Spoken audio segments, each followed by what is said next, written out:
र यदि तपाईँहरूलाई पनि नेपाली सेनामा चाहिँ जागिर खान मन छ भने अहिले फर्म खुलेको छ, अस्ति नै खुलेको हो, धेरै नै भइसक्यो होइन।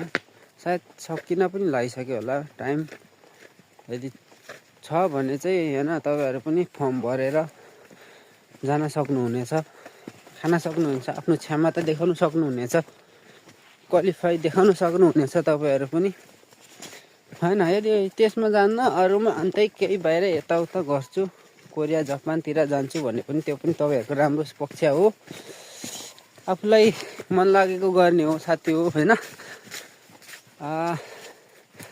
तपाईँहरूलाई यदि जानै मन छ भने चाहिँ अहिले सायद फर्म खुलिरहेको छ, सकिएको छैन होला सायद, डबल दस्तुर होला, यसो बुझ्नु होला। नजिकको तपाईँहरूको नजिकको ब्यारेकमा बुझ्नु होला होइन, त्यहाँ बुझेर तपाईँहरूले फर्म भर्न सक्नुहुनेछ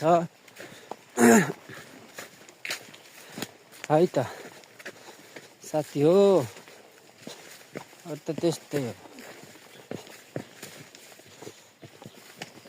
यसले कसैले टन्नै ल्याएको छ है, यसले काठमाडौँबाट। फेरि म चाहिँ झोला मात्रै बोकेर ल्याएको छु, लुगै मात्र छ मेरो, लुगै मात्र, फेरि मेरो लुगै मात्र बोकेर ल्याएको छु।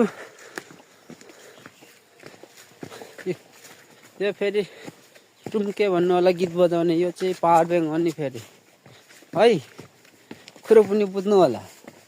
कहाँ हो हामी, कहाँ अझै ओह्रालो ओह्रालो हो, पुगिएन कता, यता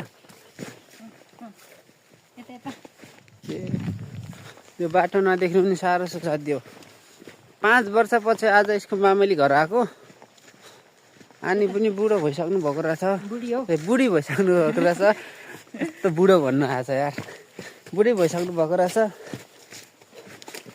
धेरै नै भयो, 5 वर्ष भयो मैले जागिरमा सर्भिस गरेदेखि आएको थिइनँ यहाँ। अनि यहाँ तल बाटो त हिँड्दै पहिले यहाँ खादबारीमा हुँदाखेरि चाहिँ जो त्यहाँ चाहिँ गएको थिइनँ के। अनि त्यहाँ चाहिँ आज पनि सायद आउँतिर थियो होला, यसले तलैबाट जाउँ भनेर पो, म माथिबाटै जान खोजिरहेको थिएँ घर, अनि तलैबाट जाउँ भने अनि तलैबाट आएको। 5 वर्ष पछाडि निस्केको, हामी पनि बुढी हुनुभएको रहेछ, एक्लै हुनुहुन्छ घरमा, एक्लै मान्छे होइन। जोस् अब सबै बुढाबुढी हुन्छ, आफ्नो गरी खाने ऊ हान्न थालिसक्यो। मेरो घरमा डम बन्दुक, हाम्रोतिर चाहिँ फेरि चलन के छ भने बेमा डबल